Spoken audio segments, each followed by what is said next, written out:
Hello and welcome to the Untitled Anarchist Seagull channel, where I'm your host, an Untitled Anarchist Seagull. And let's just get stuck in, shall we? What are we going to do? Who's going to be the keynote speaker at tonight's JabroniCon?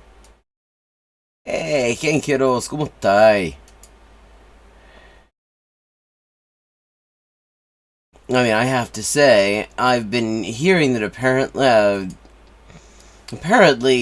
Cenk Uygur has some high-level thoughts on left-on-left crimes. And, oh, that should be interesting. I think we're going to have to give start out with that. Don't get enough of Cenk Uygur. A 3-day weekend's always nice. Second only to a 4-day and a 5-day one, in my experience. Let me know if the audio is okay.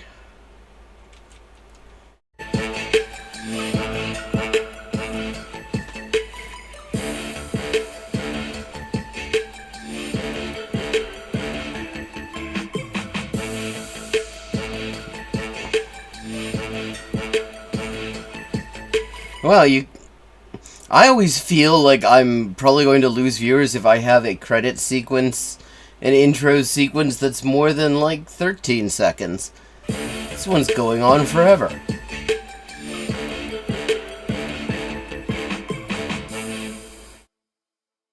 Oh, and that'll be very interesting, especially because Azerbaijan is being backed in their aggression against Armenia by Turkey. And, of course, Turkey is being bankrolled by the U.S. Hello, Adrien. All right. We're going to have a really interesting conversation today. Oh, I'm sure. We're going to have left-on-left crime. No, I'm playing.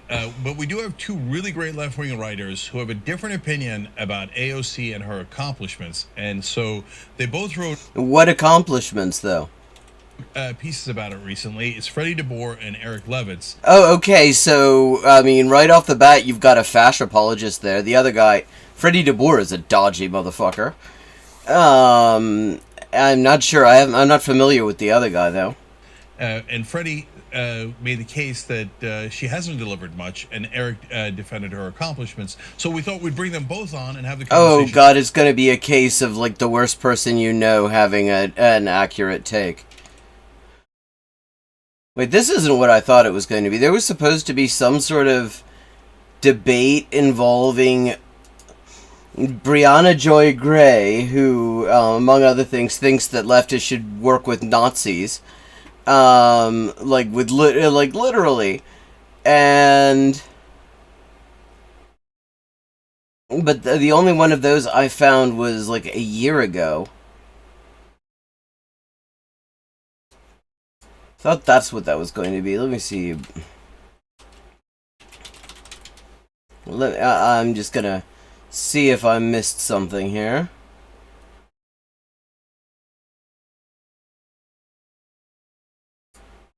Oh yeah, they suck. I mean, they really suck. They've just managed to get even worse than they already were.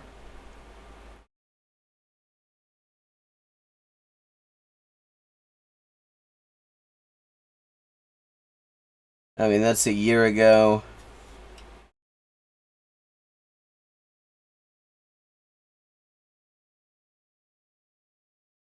Hang on. Because I think this could be really good stuff. But I do want to see where... Okay. I mean, the Surfs just covered this, so I don't feel like it's a whole year ago. Let me see. Do we get a video... Cenk Uygur attacks Jimmy Dore, battles Brianna Joy Gray. Okay.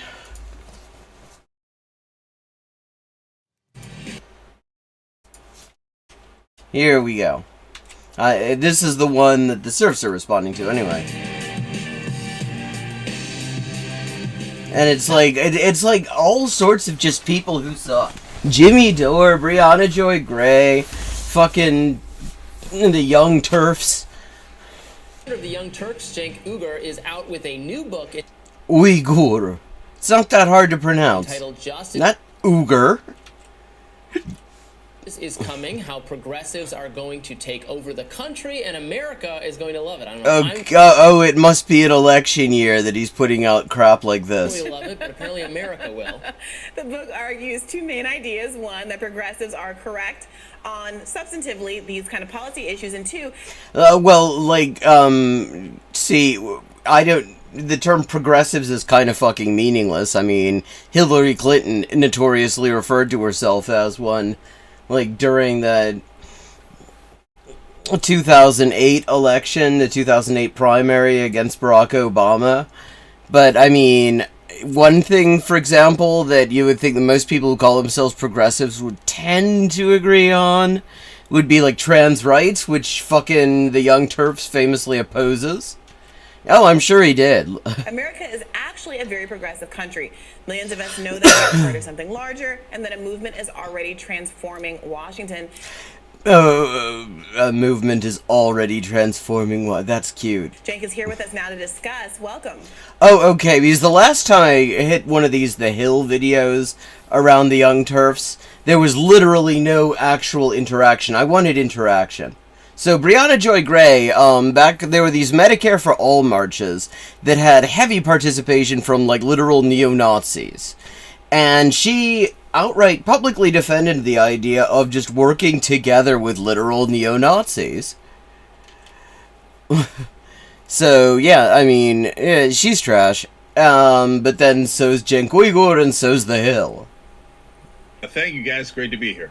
So this was part of the Bernie 2020 pitch, obviously, that there's a genuine populist movement that just needs to be tapped into. And like, that's such a weird way of putting it. Like, what is the definition of movement that's being used here? And also, could we just stop with the word populist? It's a useless word. It is worthless. But, I mean, but the idea of sort of tapping into it, i.e. exploiting a movement that exists, that's kind of hitting the nail on the head a little bit. In the United States, and there were many aspects of that campaign that seemed to validate that reality, the fact that he out-fundraised rather everybody else in the race, despite not taking any corporate PAC money or billionaire dollars. Yeah, except, I mean, there are so many better ways to look at this. You don't need to look at this. First of all, election-related stuff is actually one of the worst ways of examining public attitudes, because it's a bullshit forced choice question that you can interpret a million different ways, because people don't necessarily even know what the people they vote for stand for. Often they don't care what the people they vote for stand for. A lot of the time, especially in the US, they're voting for people they hate, specifically in order to keep out people they hate more. I mean, we have, in this country, it is a heavily polled country. There is extremely detailed, large sample polling data that you can look at, and you do find that actually the population of the US is overwhelmingly well to the left of the entire political class on all sorts of issues. Yeah, he probably did. But at the end of the day, seemed unable to squeak one out, both in 2016. To squeak one out? That doesn't... I just remember I have to make one small modification to my stream info, because there's this new policy on, yeah, there we go. Edit stream info. Branded content. No, I'm not worried about branded content.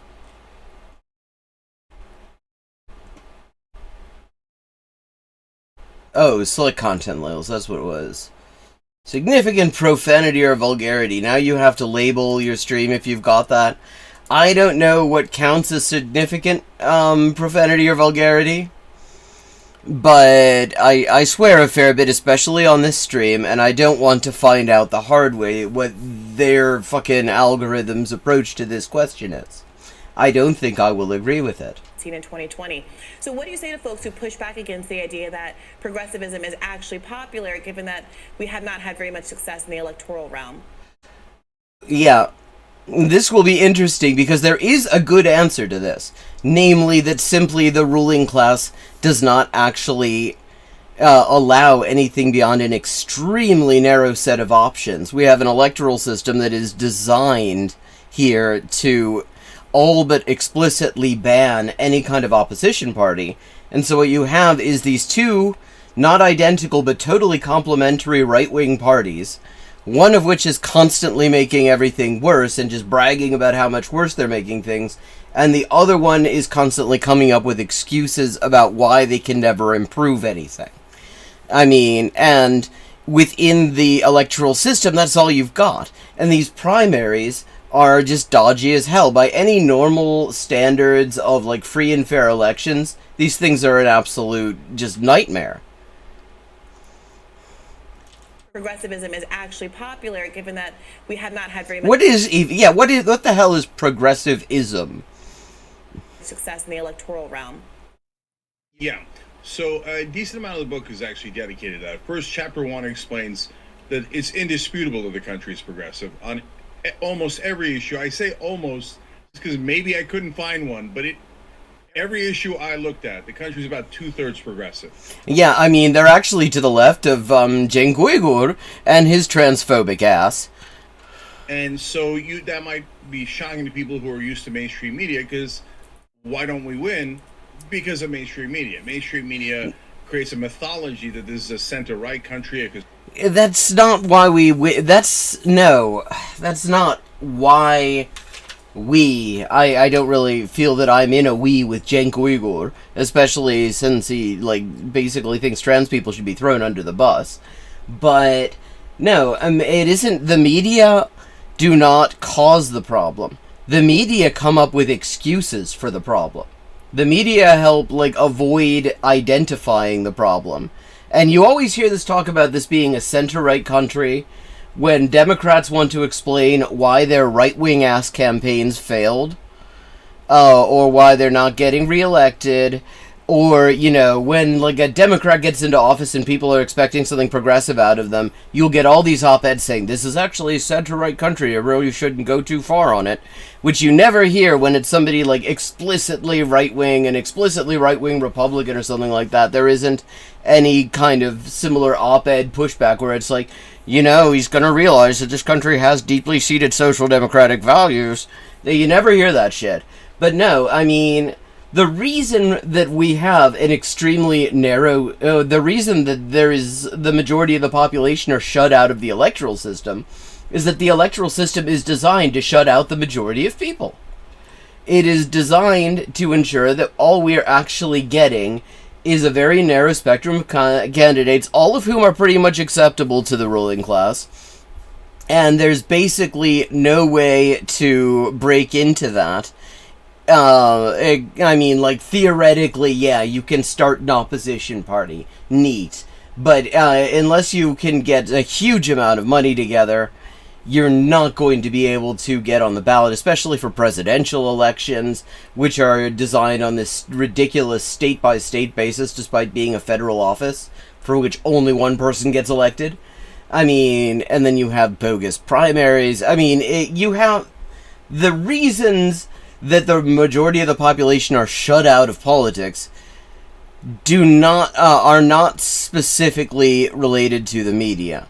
The fact that the media are also overwhelmingly right-wing, you know, some more right-wing than others, but pretty much all of it right-wing, is just another symptom of the overall problem that this country has what could be at best called guided democracy. Like, I mean, and that's already giving it a level of credit it doesn't really deserve. Conservative country, it creates a mythology that corruption is perfectly normal, that well, yeah, I mean, there's a history of opposition parties, but and actually the ones that were actually successful, you have to go back about 100 years, like the Populist Party or the Socialist and Communist parties in the first half of the 20th century were actually going great guns for a while there. But, I mean, at this point, the electoral system has just battened down the hatches, and anyone who is trying to get people to spend money on a third party run. Really, it's a second party run. Yeah, I mean, either they are naive as hell and have absolutely no understanding of the history or the way the electoral system works, or they know perfectly well that what they're doing is pointless, and it's just kind of a useful way to grift money off of people. But it is pointless. I mean, one of the things that's really interesting about the U.S., and not just the U.S., this is something you see in other places, is that as the franchise has expanded, as more people who were completely shut out of the, established political process got to, have some kind of nominal political participation, the value of that participation was narrowed. Like, to the extent that by the time the closest things the U.S. have had, first time the U.S. had anything that could really be called anything even remotely close to a free and fair election would have been in, say, the late 60s, and even there's a big-ass asterisk next to it, but the stuff before that was just a complete joke, where most of the population was, in one way or another, completely shut out even of the process. But, the more people have had access to just specifically voting, the less has been achievable by doing it. The more the narrower the options have gotten, in order to ensure that all these people who newly had access to the political process would not be able to use it to further their own interests. Taking corporate bribes is normal. It's not normal. It's what most corporate Democrats and corporate Republicans do. It has greatly corrupted our... Well, then isn't it normal? I mean, what is normal? If you're saying it's something that most of the political class does, that sounds like it is kind of normal, actually. System, and most importantly, it has corrupted our media. The reason why I say it's most important is because that is where the voters get their information. If they get the wrong information, there's no way in the world they can make the right decision. Yeah, I mean, this would all be great in a country that had something closer to free and fair elections than the U.S., but the reality is that you literally can't make the right decision in this system. You literally cannot vote your interests as a working class person, as an ordinary, like the majority of the population.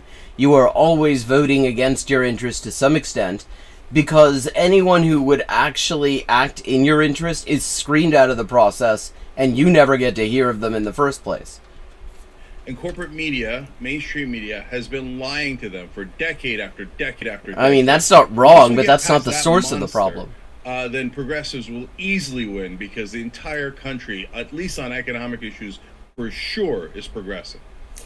Yeah, I think, look, I think I have to admit, as someone who doesn't agree with a lot of what progressives have to offer in economics, although I'm sure we can find areas of agreement. Well, like, what the hell do progressives have to offer on economics? Like, I mean, they're talking about this as if there is some, like, established progressive ideology, when it's just a bullshit term that people use to avoid using descriptive terms, like, say, social democracy, or social liberalism, or socialism, which is not the same thing as social democracy. Now, I have to point this out because in the U.S. a lot of people have been convinced, including fucking Bernie Sanders, who has not helped on this, that anything the government does is somehow socialism or communism. Why don't we just use terms that are descriptive? Sure. The economic agenda being offered by the left is, I read polls too, regardless of what I think about it, is certainly more popular than, what I would describe as the kind of elite social and cultural values. Well, who is he even defining as the left? I do not trust a guy on the Hill to even know what anyone on the left is saying. Not necessarily in any meaningful sense. But are very to the left of what? Hugely alienating to so many normal Americans, the issues beloved by the elites. So the issues beloved by the elites? Who the fuck are the elites, by the way? What are these issues? Like, use some fucking examples. Who is this Robbie Suave guy?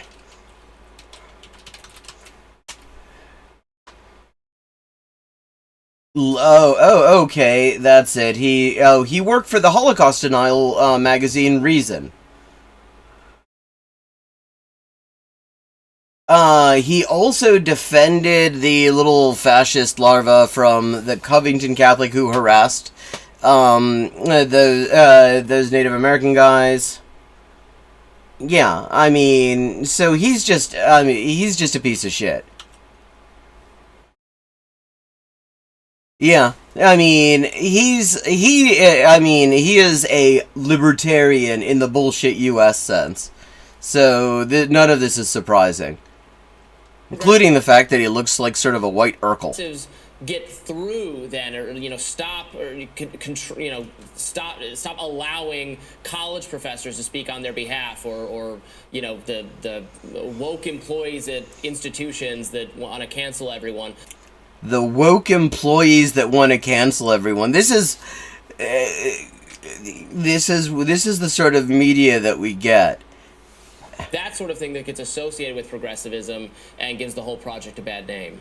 Wait, so to decipher what this little asshole is saying, what he's saying is that what gives progressivism, for which we have no definition yet, a bad name, is that it's against racism, misogyny, homophobia, transphobia. That gives it who does that give it a bad name with, though, Robbie?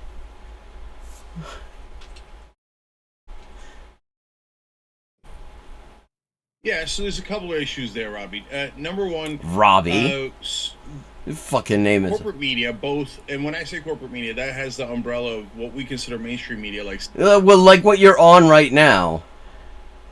CNN, MSNBC, New York Times, The Hill, NPR, etc., and right-wing media. They're both under corporate media, and so NPR might seem like an odd fit there, but it has the same exact group. It's not an odd fit at all. It is totally... I mean, yes, it is also state-affiliated media, but its funding primarily comes from the same corporations that are funding the rest of the dominant media. And, handily enough, the entire political class as well. I mean, it is a very closed system that we're dealing with. Think as the rest of them do. And corporate media loves it when we engage in the culture wars. Oh, shut the fuck up with the culture wars. I hate this term. This term is such bullshit. Because the idea is, I mean, that we're supposed to, that it trivializes life and death issues for, issues of life and death for marginalized people. The idea is we shouldn't talk about, racism. We shouldn't talk about how cops are, like, just randomly murdering black people and getting away with it. We shouldn't talk about the extremely dangerous situation trans people are in this country and the fact that the Democrats aren't doing shit to stop it. We shouldn't talk about abortion rights, which incidentally is one of the things that there's an overwhelming majority of the population in favor of. The thing is, when you look at the so-called culture war topics, I mean, the term war is used here in a sort of a facetious way. The idea is that it's not really serious. I mean, unless you're, of course, on the receiving end of this bullshit, in which case, yeah, it's fucking serious. It's bad. It's, we've got, like, just the anti-trans persecution aspect of the culture wars. We've got over 200,000 internally displaced people as a result of that shit. So, I mean, of course he's gonna say that, because it's really better to dismiss the culture wars when you actually take the side of the far right on the culture wars. Go extreme left, go extreme right. Hello, Katie Marshall. Oh, that's right. You were in the chat, John the Duncan. Oh, and Mask, good to see you. Yes. We're looking at, like, just a true beanfire right here. We've got Pese Van Goigor of the Young Turfs. We've got Robbie Suave, who is a right-wing libertarian dickhead, and is worried that woke employees are giving progressivism a bad name by caring about the issues that the elites like. I mean, if you did a drinking game of, like, reactionary buzzwords in this thing, you would be pissed to the gills by now. You would be absolutely off your tits. 3 minutes and 52 seconds in. Yeah. Yeah, Jenk's an asshole. And don't. And Brianna Joy Gray, that's right, who said that sometimes you just got to work with neo-Nazis on the Medicare for All marches. I mean, she's lovely. Look up. Also a big believer in that PMC bullshit, the professional managerial class, which, I mean, it's interesting because it isn't inherently, it's like, I think it's an analytically unsound idea, but it is an inherently dodgy idea in that sense. And yet, some of the dodgiest people seem to love the PMC shit. Oh, it's good of you to join, Katie. You're up in Scotland, so what is it, like 6 in the morning there? Because the real people in power are above you. It's not the immigrant that came in without $1 in his pocket just crossed the border. He has no power at all. It isn't the LGBTQ person competing in sports in high school. That's not. Which, okay, this is really wild because he was just recently talking about how liberals should be willing. I mean, he calls them progressives because it sounds better than liberals, because liberals manage to shit so much over their own term for themselves that now everybody hates the term liberals, including liberals. That's why they're progressives now. He was talking about how he just couldn't possibly sell this idea of trans people, competing in sports. And so, progressives just shouldn't even try. And it's like, how hard were you trying, motherfucker? Oh, fuck. Oh, right, it's still on summertime, isn't it? I don't even pay attention to when the clocks change, because they always just change automatically anyway, and mostly it does not affect my life. It's not the issue in America, but it works brilliantly in tearing us apart. What do you mean, like trans rights is not the issue in America? That's what he just said. I would say at the moment it's kind of having a moment, actually, as an issue. It's kind of having a fucking moment at the right now. I would say it's kind of an issue. When you got 2.6 million... 260,000, sorry. I've been putting in 2023 equivalents to $1964 amounts for this podcast I'm doing all day, and basically the short version of that is you add a 0. And so I instinctively see 100,000, I think a million. So that was what was happening there. It's a cool podcast. It's going to be in Spanish. If you speak Spanish, it'll be good. I'll be talking about it after we finish up with this thing. All the old Union hymns. I've written so many. I've written like 2 different adaptations of "Love Me, I'm a Liberal." I've got "Love Me, I'm a Liberal Zionist." And I've got "Love Me, I'm a Liberal" Obama edition, right, which I wrote in like 2010. The second part of it is a little bit true, Robbie, which is that some portions of the left have totally fallen into that trap, in my opinion. The trap, again, being opposing racism, homophobia, misogyny, transphobia, opposing attacks on marginalized groups that Uyghur is okay with attacking. Yeah, I mean, PMC is just so bloody it's just such nonsense.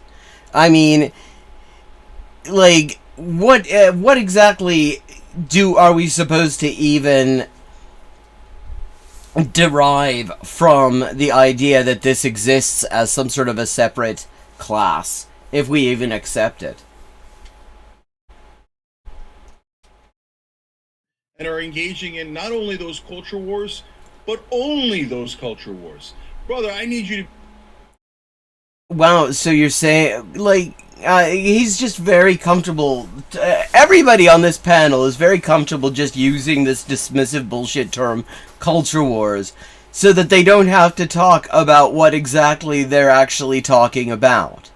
Because otherwise, it actually... If you say what you're actually talking about... Like standing with trans people who are under massive fucking attack by the state right now in this country. you know, standing with black people who are getting murdered by the cops, and like the Democrats are the only thing the Democrats want to do about that is have more cops so they can have like more black people getting murdered. They don't feel that there are enough of them, so getting murdered. So you have to have more cops in order to increase the numbers, and you have you know. And the minute you actually describe what they mean by doing the culture wars, it's like, obviously it's based, and it's just a basic, you know, the admission price of human decency in this year of 2023. But that doesn't fit in with what they're trying to say, so they're going to talk about the culture wars. To be able to walk and chew gum at the same time. So we can fight back against the right... Well, it's the International Brotherhood of Assholes. ...on those social issues, and at the Young Turks, we aggressively do that. But at the same time, I need you to focus on what unites us economically. Otherwise, we'll never be able to beat the people. Yeah, what unites you economically? Because, like, I mean, I don't really hear much about communism on the Young Turfs. Top. Like, every once in a while, they will have, like, somebody, like, that would fit into my definition of a leftist on their show as a treat. And the result of this has been that so many, like, left tube personalities who are prominent feel this massive inhibition that you can really see about actually calling to the Young Turfs the fuck out when they say some reactionary shit. But he's never really, that's just a way to sort of bind people into an outlet that is basically sort of just propaganda for the Democrats. I wanted to dig into that a little bit more. Recently, I'm sure you're aware, there was some controversy among the left because podcast host and comedian Jimmy Dore recently made a sort of argument like this to Cornel West, arguing that he was overemphasizing resistance to white supremacy. Oh, yes, because Jimmy Dore is a big fan of white supremacy. At least in his rhetoric, if not in his campaign. Wow, I mean, that's so weird that somebody right now would be focusing on resisting white supremacy. I mean, it's almost as if this is a racist fucking country, and white supremacy is, like, killing people and ruining people's lives every day. Yeah, I mean, the thing about policing by consent is that that's just the good cop. You know, I mean... It's the whole thing where everybody knows that there are fucking armored cars and tanks and guns waiting behind, but they just give them the opportunity to come, you know, but they hold that in reserve as a threat, unless of course you're in the 6 counties. If you're in the 6 counties, I mean, the way the cops roll up there, those fucking peelers roll up heavy. It's like Chile. It brought me back like fucking Chile military police flashbacks, watching the way on just a normal fucking day in Belfast, the RUC roll up there. And he was pushing him to... Oh, I'm sorry, the PSNI. It's hard to tell them apart, but apparently they are meant to be totally different. They like changed their cap badge and everything. I mean, they're doing the exact same shite, but they changed their cap badges. Focus more exclusively on economic issues. How do you see that trade-off? Well, I mean, they're all grifter shills. Brianna Joy Gray's a grifter shill. This Robbie fucker's a grifter shill. Fucking Junk Uyghur is a grifter shill. That's all they ever are. Like, and they're doing exactly what, like, the political class does as well, which is to sort of keep the debate within their parameters, not invite anyone who is going to seriously challenge those parameters to participate in the debate, and that way it looks like there's an actual debate going on. Yeah, they're doing exactly what they're paid to do. And do you think that there needs to be a kind of hierarchy of things like economics over racial or social issues? Like, how the hell do you separate those things out? You're going to tell me that racial and social issues do not affect economics? Like, you're going to tell me there's a way to separate those things out? Like, show me how to separate that stuff out. I'd love to see it. Or in the case of the argument that Jimmy Dore was making, I completely believe you, Adria. Yeah, well, the PSNI are run by people who hold those views. Those are all people who came up under the RUC culture. Like, even now, you have, like, the Glenanne Gang files. This is stuff from the 70s. An RUC unit that was acting as a death squad. One of many RUC units that were acting as death squads in the 6 counties in the 70s. And the victims' families and the human rights groups in the 6 counties have been fighting like hell for years to get access to the files, to know who all was involved, who knew about it, who was allowing this to go on. And the RUC PSNI have been fighting and actually risking contempt of court to refuse to comply with court orders to release the files. Like, it's the same shit. Like, yeah, they hired a few Catholics, but other than that, it's the same shit. Focus on COVID and being. And now the fucking Gardaí in the Free State have an RUC special branch man in charge of the their entire 26 county police force. It's just wonderful times in Ireland. Anti-mandate and anti-moratorium over something like the fight against white supremacy. Yeah. No, wait a second. I missed something in there. Resistance to white supremacy, at least in his rhetoric, if not in his campaign, and he was pushing him to focus more exclusively on economic issues.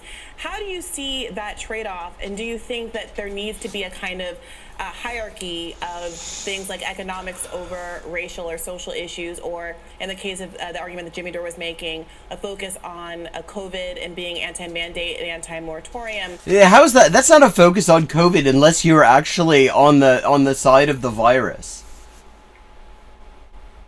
I mean, which Jimmy Dore fucking is. I mean, it's wild.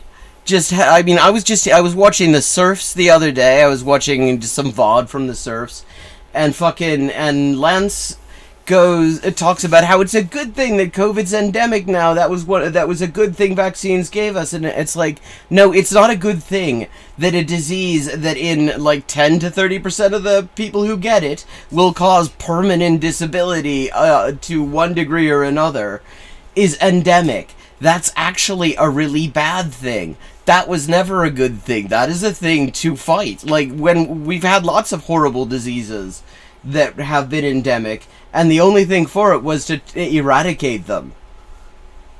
Like, I mean, cholera used to be basically endemic. That wasn't a good thing. Yeah.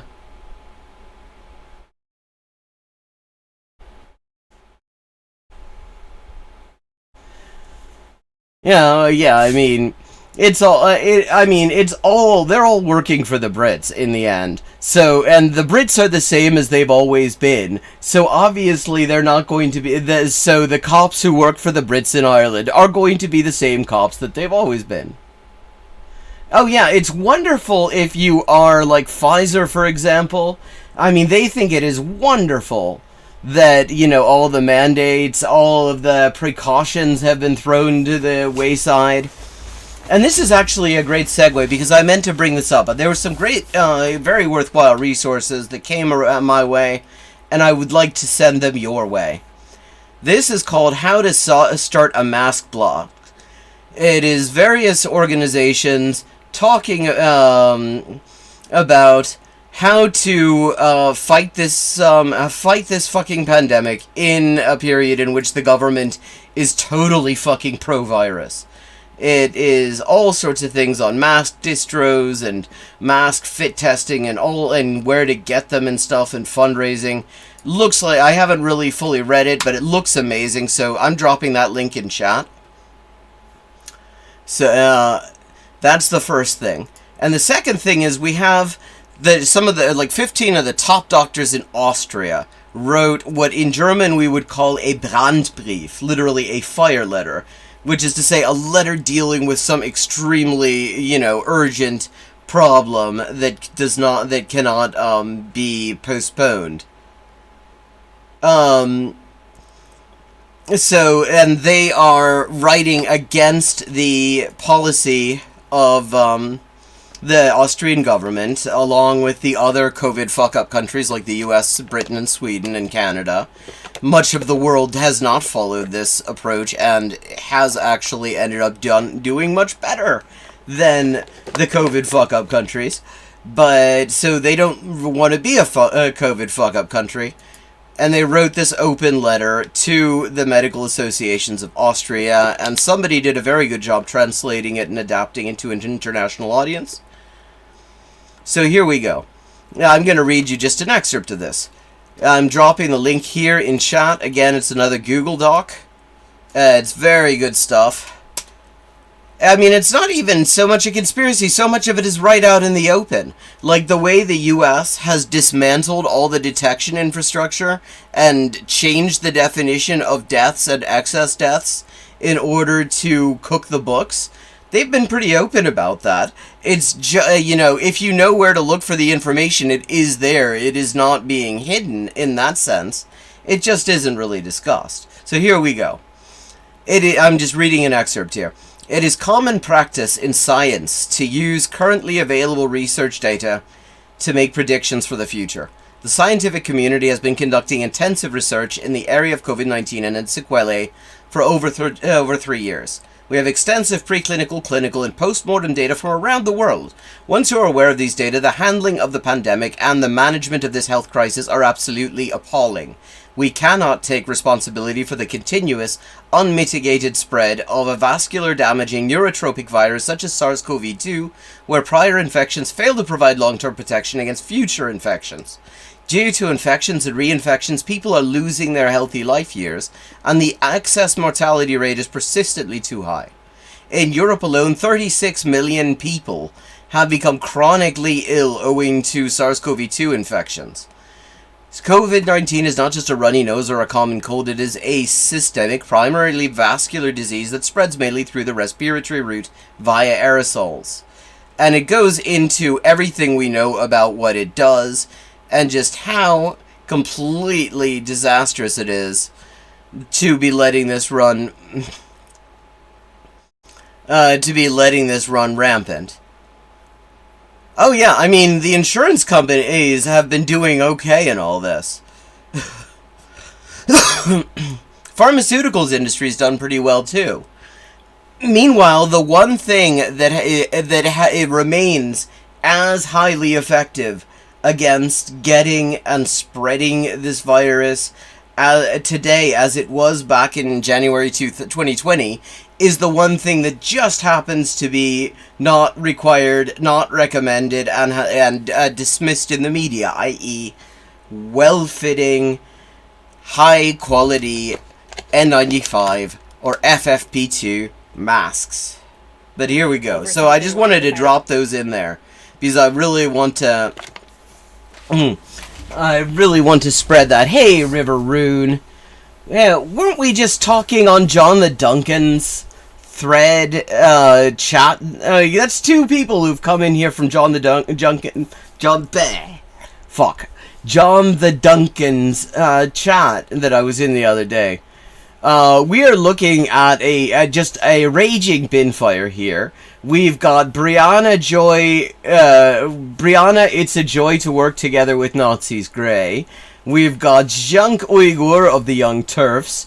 And then we've got this dickhead called Robbie Suave, who is a right-wing libertarian motherfucker.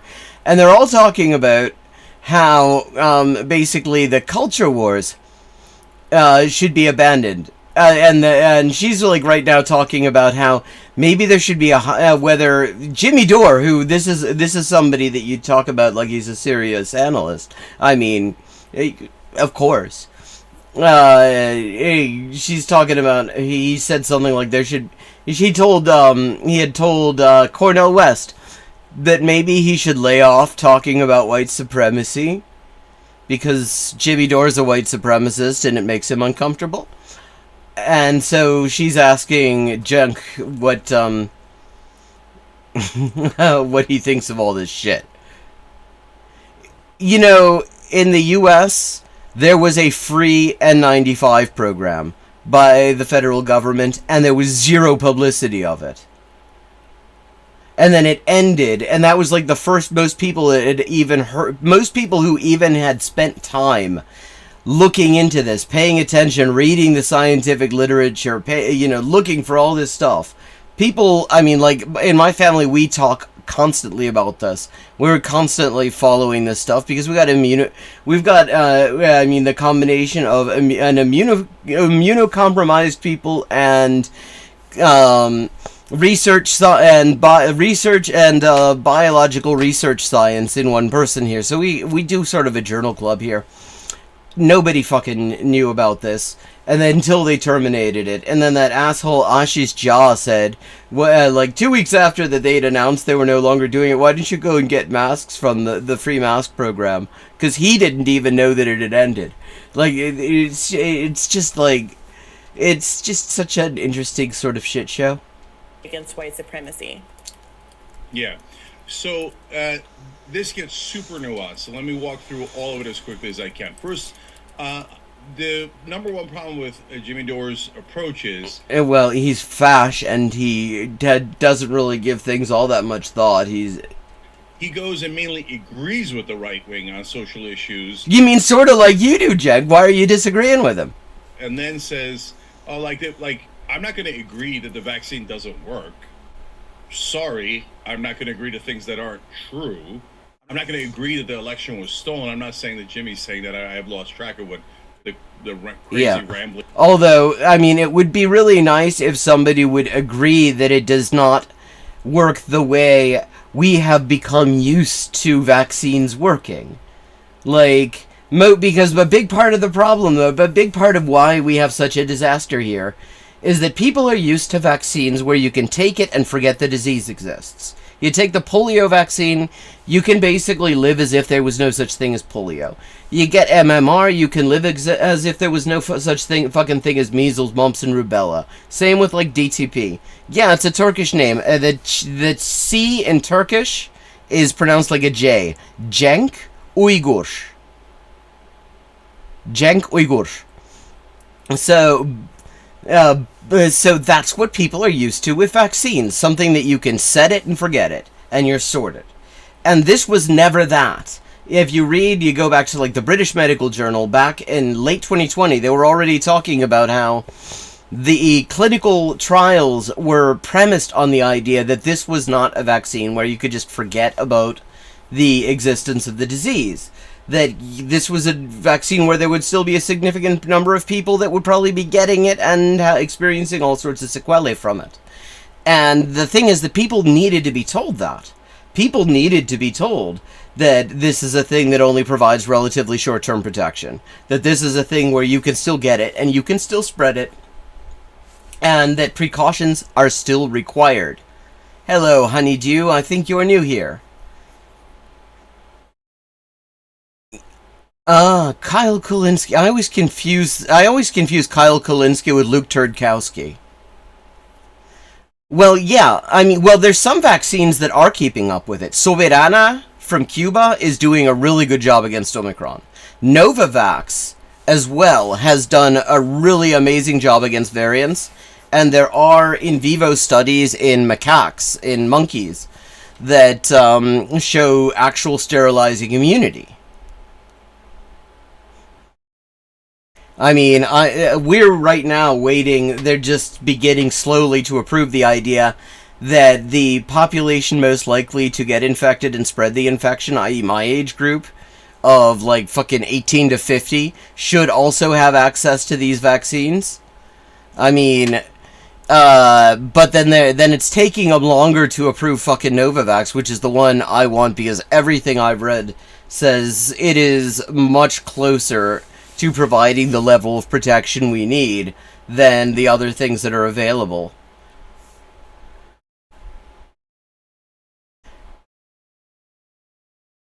So where are you joining us from, Honeydew?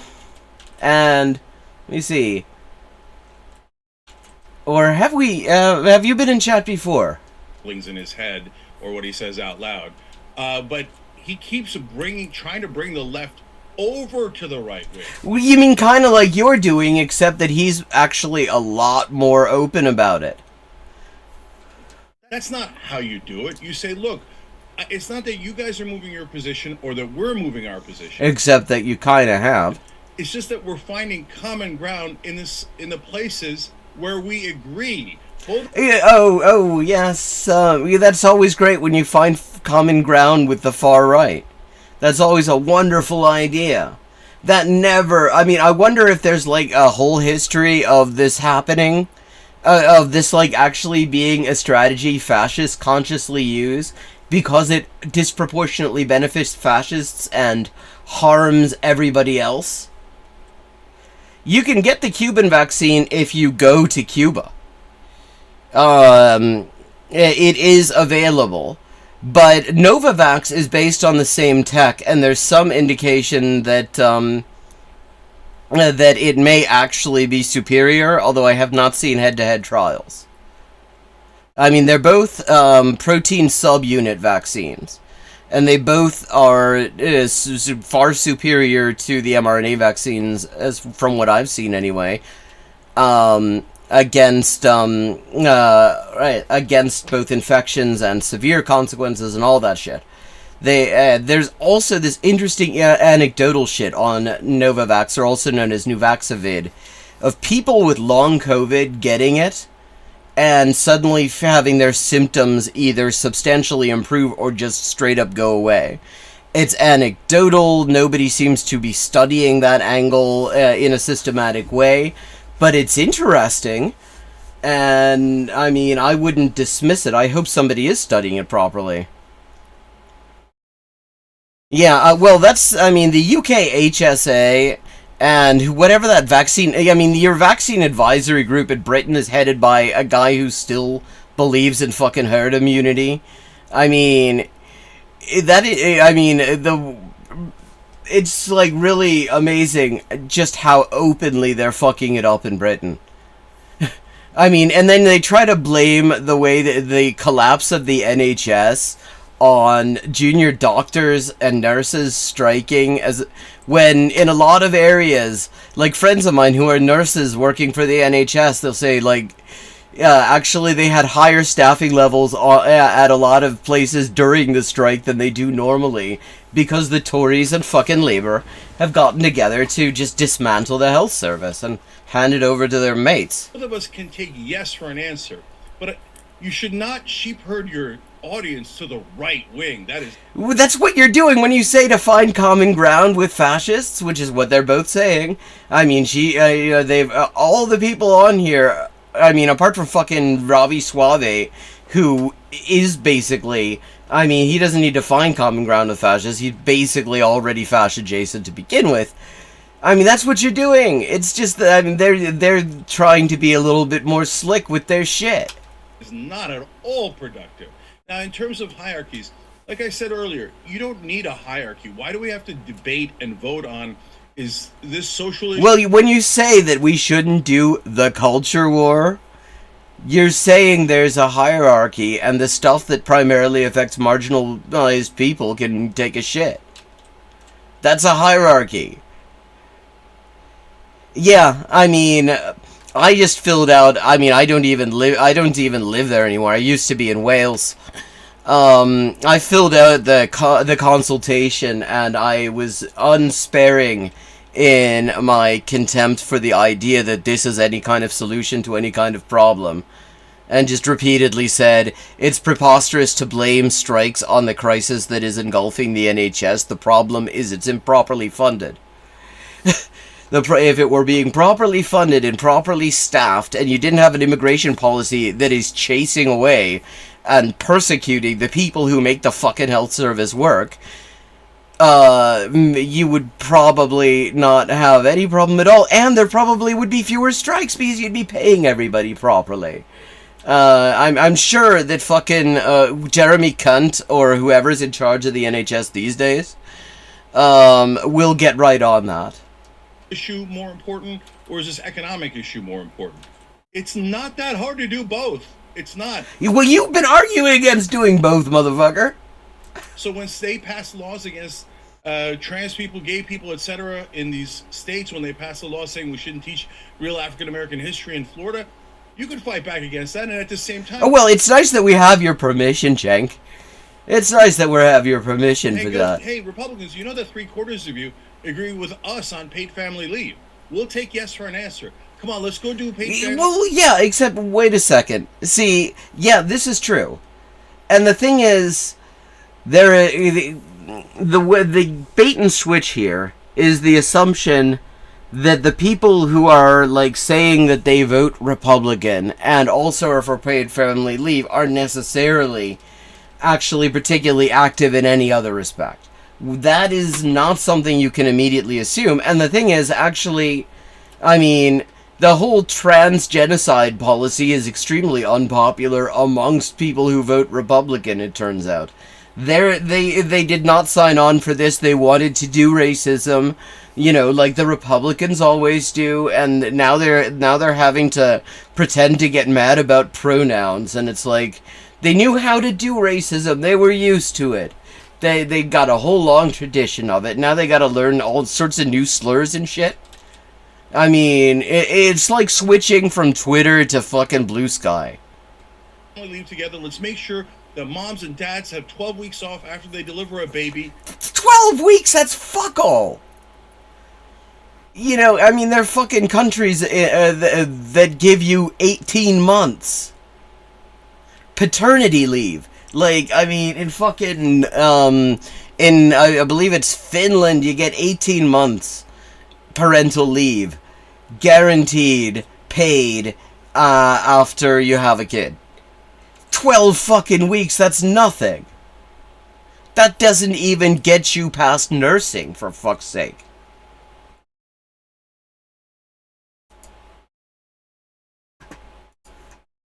Don't know why I did that just now. There's no reason in the world you can't do both. And see, and this is what he does. This is what his kind of the role of his platform is. They come up with the sort of lowball proposal that Democrats might be willing to pretend to support once it's been watered down a little bit more till we get to like Budweiser level. And then, you know, it gets dealt down and they explain how you still have to support the Democrats anyway, even though they don't like you.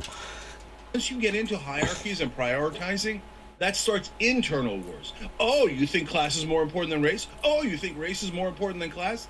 Yeah, this is so wild because he's been making the argument for these hierarchies. He just doesn't like calling them hierarchies. And then all you're doing is fighting. You were dismissing the so-called culture wars like not 5 minutes ago. When you cannot win on economic issues unless you unite against the establishment. Okay, so what the fuck is the establishment? Because your entire thing is rolling towards calling people to vote for Democrats. Last I checked, they were part of the fucking establishment. Have a good night, Mask. Good to see you, as always. Yeah. Yeah, even Britain still gets that. That's how fucking basic that is. Like, if a benefit still exists in Britain, that you know it's basic, because, like, Britain has the worst benefits in Europe. I mean, outside of, like, Eastern Europe probably has worse benefits, but in Western Europe, Britain is, like, the fucking, is an absolute disaster benefits-wise, which is why it's so ridiculous when you'll hear people saying that, you know, like, refugees coming into the country risking their lives are benefit tourists. It's like they're coming, the countries they're already in to be able to even access the English Channel have better fucking benefits than Britain because basically everybody in Western Europe does. They're the ones that are actually in charge. Well, I'm sure he would say that using the word bourgeoisie is divisive. Speaking of sheep herding, there are some who are over the idea of working within the Democratic Party who see the obstacles to actually winning as insurmountable.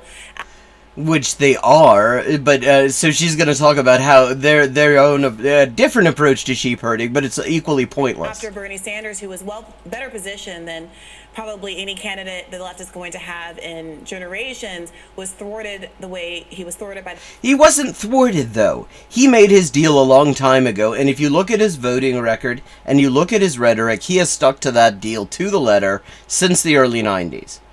Because, I mean, if you look at him in the 80s, he actually, well, you know, was a hell of a lot more based politician than you generally expect to find in the U.S. and much better on a lot of issues like what the U.S. does in Latin America than he is now. And what happened was he decided to run for federal office. And he ran against Democrats. And the Democrats and Sanders both lost. It was like the only way a Republican was going to win Burlington is because in this plurality-based system, the Democrats divided the vote. And so the Democrats sort of offered him a deal. And the way it works is they do not actually fund a candidate against him. There are like people running on the Democrat ballot line, but they're not getting the full backing of the party like real candidates do. And in exchange for that, he votes with the Democrats on basically everything that matters. And he gets committee memberships and seniority as if he were a Democrat. They don't have to offer him any of that shit. They could tell him to fuck off. They do it because they don't want him competing. They want him on the inside pissing out. And if you look at the way he ran his primary campaigns, it's always the same shit. Where he will he's very clearly not taking any interest in really winning. It's just a way of getting ordinary people to think, working class people, to think that the Democrats have something to offer them. And there are a lot of different candidates who have played this role over the years. I mean, Jesse Jackson was it one year. John Edwards, Dennis Kucinich. There's a whole long list of these motherfuckers. And it's always the same thing. They never critique the front runner. They never critique the leadership's candidate, the person who is guaranteed to win, really. Because these the whole way these primaries set up is just such a joke. And they, will mostly just, have a go at Republicans, which is good. Fuck Republicans. But it's often over things the Democrats are also doing, and they won't mention that, because they want you to stay within the fold of the Democrats. But then she's going to show her own way of sheepdogging, which is to keep people within the fold of the bullshit electoral system, which is guaranteed never to be an engine for the kind of change we need. The Democratic Party, and now people... Oh yeah, Howard Dean, yeah, that aged well. The way the DNC is ostensibly rigging the election in various ways, not having any debates, saying that there will be no primary, changing the order of the primary contest, etc., in a way that makes it very difficult for insurgent candidates like Marianne Williamson and RFK Jr. to like RFK Jr. Jesus, fuck him. Advance in the polls. As a consequence of all of that, many people on the left are saying, I'm over participating in the Democratic Party entirely, are looking to third-party campaigns like Dr. Cornel West's campaign, and see those who would want folks to participate in any kind of electoral contest within the Democratic Party as doing exactly that, as sheep herding. Well, first of all, the term is sheepdogging. The term for this is sheepdogging. They're getting the term wrong. But the thing is, this is just another form of it.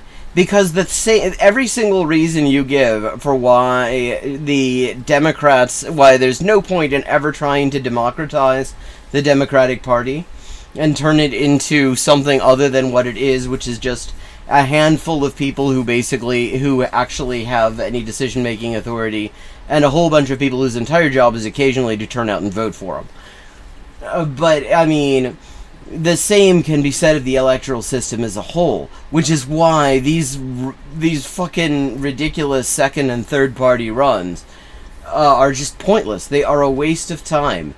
We really do not have the luxury of endless time to, hope that maybe 100 years down the road the elections will actually start working. And, the electoral system will suddenly democratize itself spontaneously and allow opposition parties to have any kind of meaningful look in the process. We don't have that fucking time. I make an exception for binding referenda. I think that's a different matter. But other than that, I think that it's really hard in good conscience to come up with an argument for why anyone should give a shit about the elections specifically, because they're not going to achieve what we need, and we're actually kind of up against it at this point on so many different levels. especially when some of the people who might encourage one. Yeah, exactly. We've got climate disaster. We've got this uncontrolled, lethal, and debilitating pandemic that is running rampant, and that rich people are insulating themselves from because they've got services like Event Scan, which we looked at a little bit last week, where they will just sort of they'll turn their event spaces into just this COVID-free bubble where everybody has on the same day tested negative by PCR, and they've got like thermal scanning and all this sort of shit, and it's like we can't even get ventilation in the schools. To vote for a Democrat, ultimately in 2020 or 2016 and probably in 2024 are going to say at the end of the day you should vote to defeat Trump and vote for the Democrat, even if they don't reflect the progressive values that you've said, and I agree, are so popular. What do you make of that argument? Well, I think he's run out of things to say because he's basically made his point for him. So I think that rationality dictates that you have to understand the distinction between primaries and general elections. So the establishment says you shouldn't have primaries, especially on the Democratic side. You should just bow your head. Whoever's in charge, they get to dictate who should be the leader. Yeah, I mean, as far as I'm concerned, the world looks horrifying enough. The level of disaster that has been normalized in my lifetime. I'm 44. And I've been paying attention to politics since I was like 6, 7 years old. The first big political thing I remember was the fucking Iran-Contra hearings. So that's how long it is. And the speed with which terrifying, fucked up things that we absolutely should not accept and should not be expected to accept are being normalized, and we're told we just have to live with it because, like, fuck you, that's why, is just remarkably fast. The stuff that is going on right now, if you look at those sort of things that are just being openly said, saying Europe, and here too, although here it was already worse. Here, immigration-wise, there are very few countries that are worse than the U.S. On the whole, and on asylum law, the U.S. is one of the worst in the world. But certainly within the imperial core, it's one of the worst. They just sort of openly at this point saying fucking that they want to let huge numbers of refugees die in the Med, and we should be okay with that. And fucking queer harmer QC, KC now, of course, a big royalist like him, you want to make sure you switch the QC to a KC.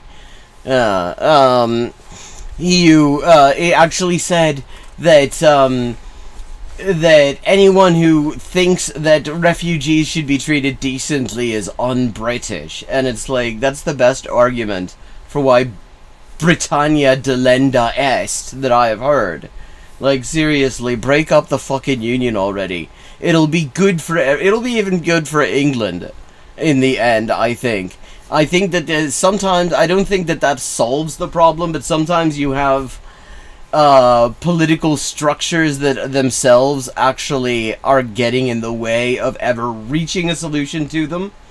And sometimes you get some creative energy that is released. Oh, I'm sounding like fucking Sean Connery all of a sudden. Released just from the destruction of a structure like that. God, it's just the ghoulishness gets worse with every year. This country, I write absurdist, dystopian satire. I started writing a novel, an absurdist, anti-fascist, queer road thriller. I'm still working on it. But one of the fucked up thing is, all the sort of, taking, all the extrapolations I did, where I was sort of taking horrible tendencies to the nth degree in what I thought was a satirical exaggeration. Practically all of them are normal now. Practically none of them would bat an eye because it's literally just how politicians are talking. And you progressives are rascals. You're so unruly. You must obey, right? If you listen to that, you're nuts. That is them totally brainwashing you. There should be a massive primary against Joe Biden. Yeah, except the primaries are a fucking joke. And that isn't a conspiracy either. they're quite openly dodgy. Like, I mean, you just look at the way that the primaries are organized. Just the stuff that's openly acknowledged, where the votes get publicly, the vote results get announced before all of the votes have been counted. People in one state aren't allowed to have the same slate as everybody else.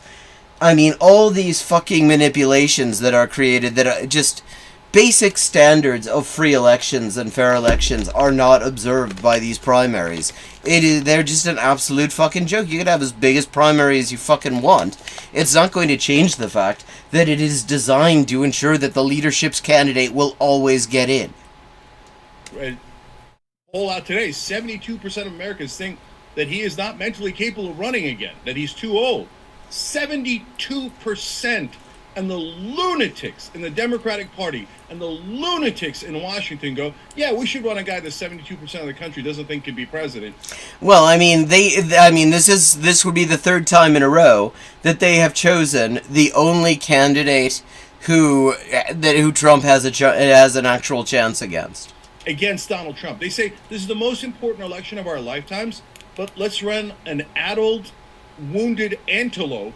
Well, can we talk? I mean, there's so much wrong with him other than the ageism. I mean, the fact that he's a white supremacist, the fact that you can't really attack Trump for being a sex pest when you're running Biden, because every single thing Trump's ever been accused of, Biden's done some version of as well.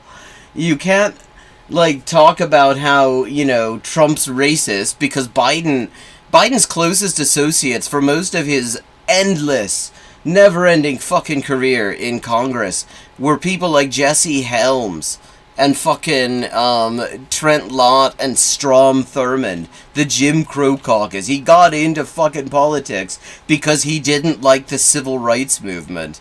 Like, I mean, he is, like, there's literally nothing that this man stands for that isn't directly opposed to the absolute majority of the people whose votes he needs to get in.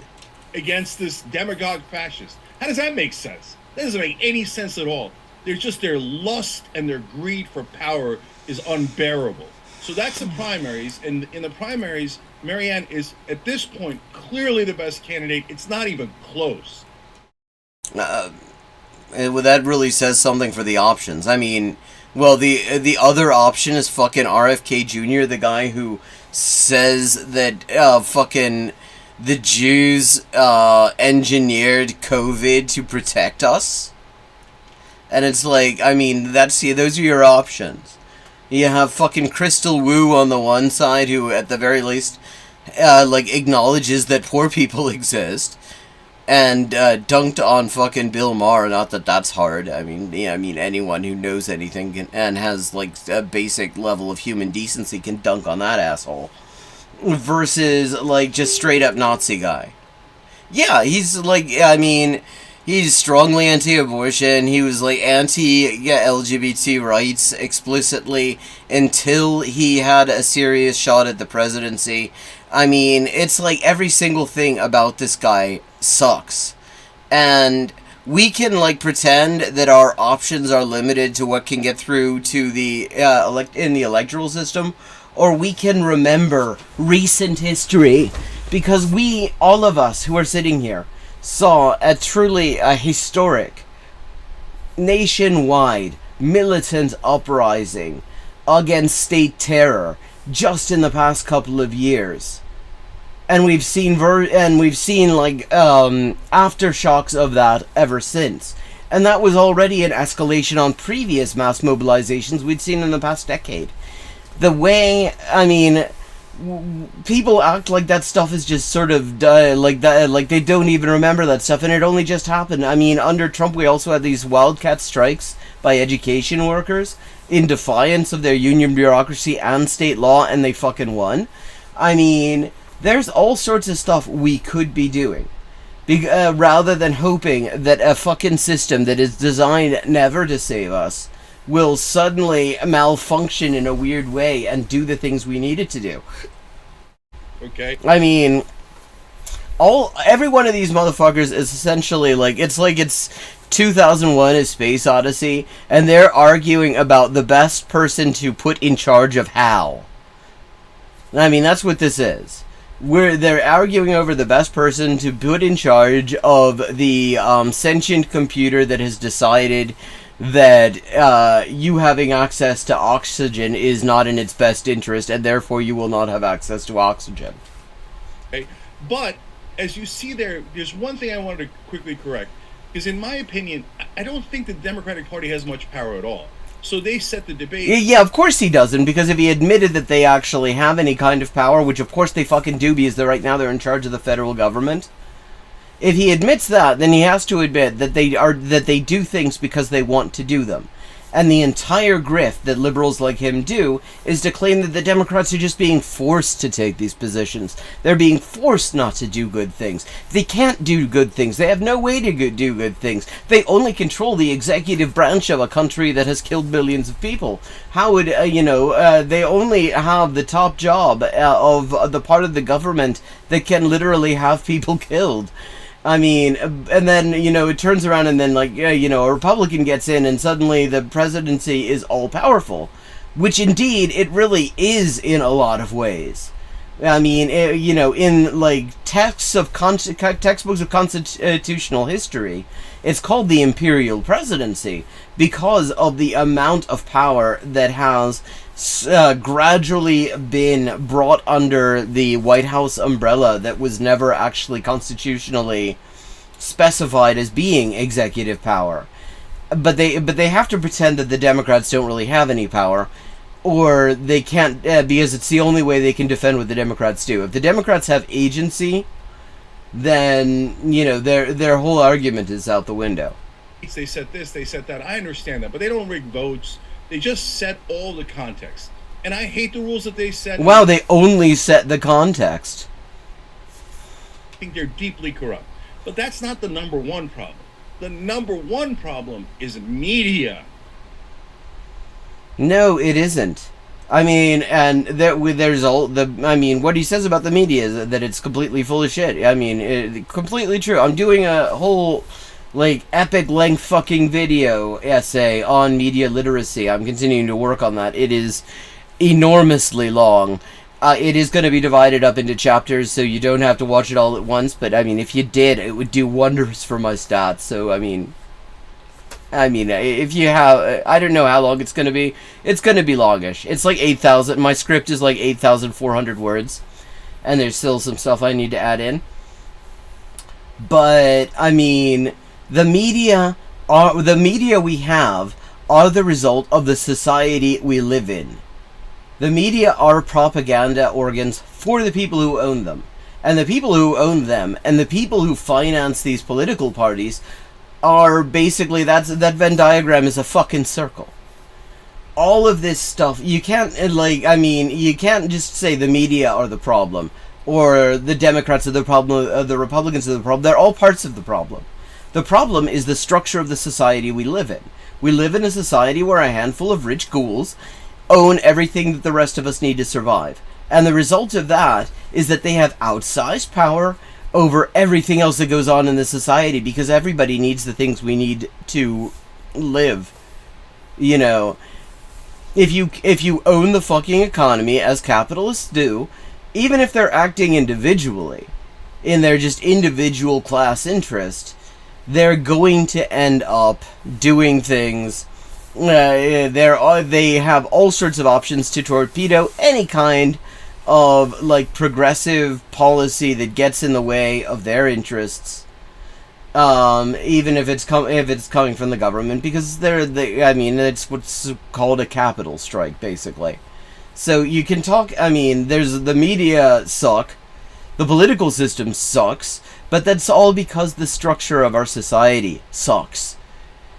And all these things are just symptoms of a broader problem, which is that we live in fucking capitalism.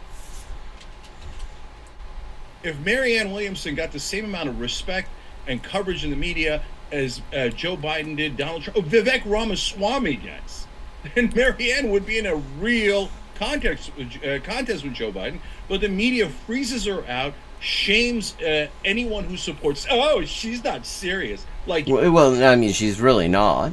you morons are serious. You ruined this country.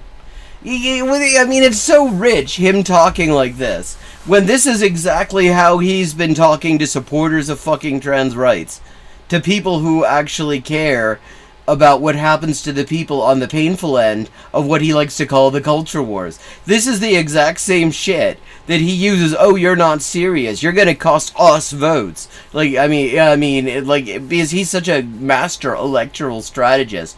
Didn't he like run for one election and he lost? And that's like kind of it. But yes, when you get to a general election and somebody's sitting at 3% and the other two guys are sitting at 40%, well, brothers and sisters, I love you, but there is a reality that you are, in fact, taking a vote that would be against Donald Trump, and you're putting it in a category that is not going to win, and you all know that. Yeah, and there's also a reality that you're not going to defeat fascism by putting a fucking piece of paper into a little box. That's just not how it works. I mean, if you noticed, we supposedly defeated fascism at the ballot box in 2020, and somehow the fascists never heard about it, and so it's actually worse than it was during Trump now. It is actually, in terms of things that are affecting the population, you got all the bad shit that was going on under Trump, plus a whole bunch of new horrifying shit affecting millions of people. You've got, so yeah, this, if the whole argument is you need to stop fascism, well, that's not an argument for voting for anyone, actually, because that just doesn't work. That is an argument for finding where fascists get together in your area and making sure that that space becomes a hostile environment for them. I'm not saying today.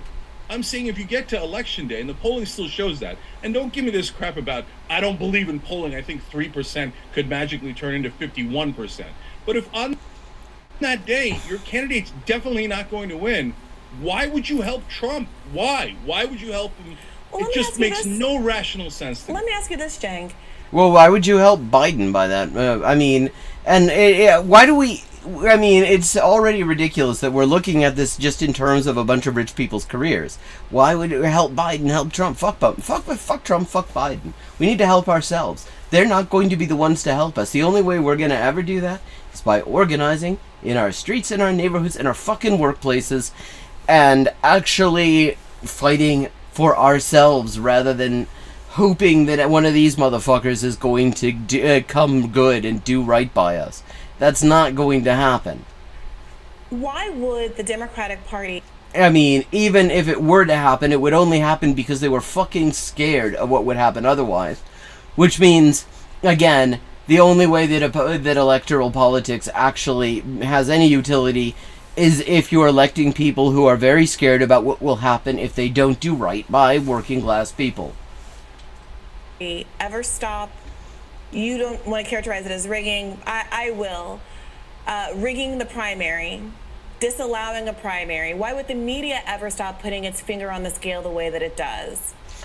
Well, I mean, because we're in capitalism and the media kind of don't like challenges to a system that has been extremely profitable to the people who own it. If voters ultimately validate that behavior by continuing to vote blue no matter who, no matter how bad the Democratic Party gets, and no matter how corrupt the DNC is, when does it stop? Yeah, it stops when we win the goddamn primary.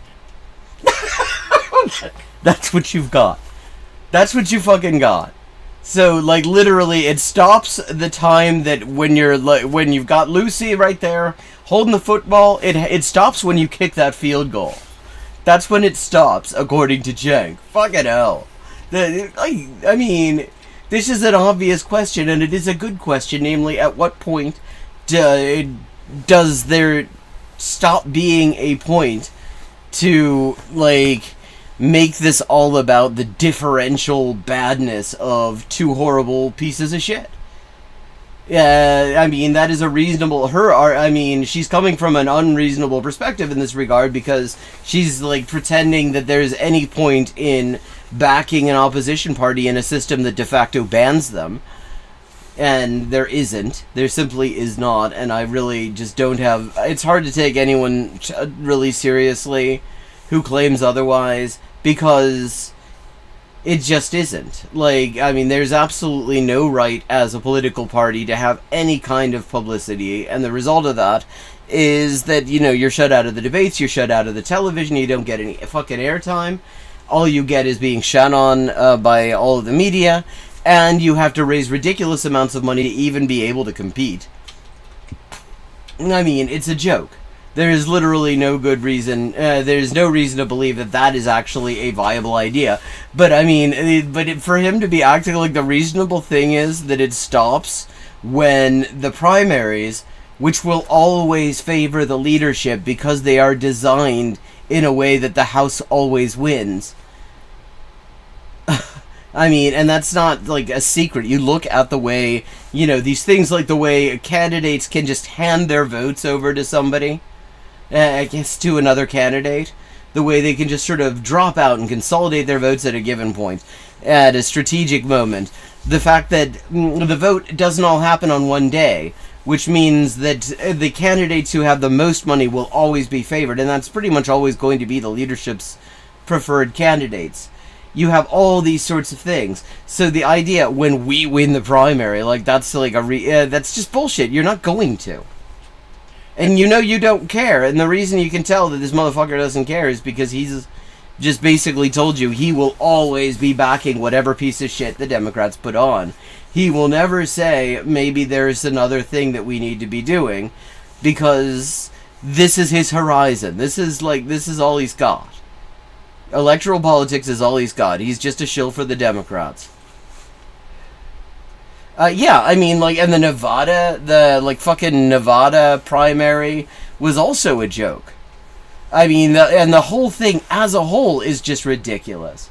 Like, the fact that you have everybody's voting on different days, and they announce the results on each of those separate days rather than holding off and announcing them when all the votes have been cast.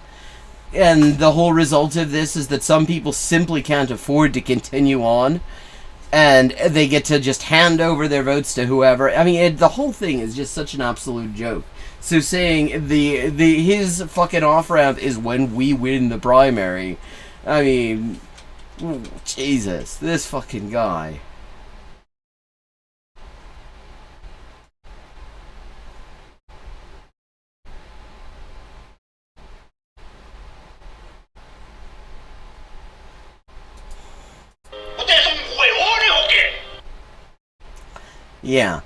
Yeah, this fucking guy. But with that, we have reached the point where I am knocking off. I'm gonna just before you go, drop the link to my Discord in here where you can keep in touch with me in between streams. My next stream is gonna be tomorrow night, same time, 11:30 p.m. U.S. Eastern Time. Here, let me just drop you the Discord link. Everybody here is cordially invited to join my Discord, where we talk about all sorts of things. And if you see a video that absolutely ought to be on the JabroniCon playlist, let me know.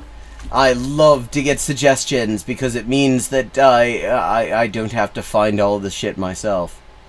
So, yeah. And let me just thank everybody who's here, especially the new people. Who's good to see you, Katie, River Rune, and of course all the regulars, King Kiddos, Adria, and, well, Mask, of course. And, okay, so good to see you, and I will see you tomorrow night, and I look forward to it.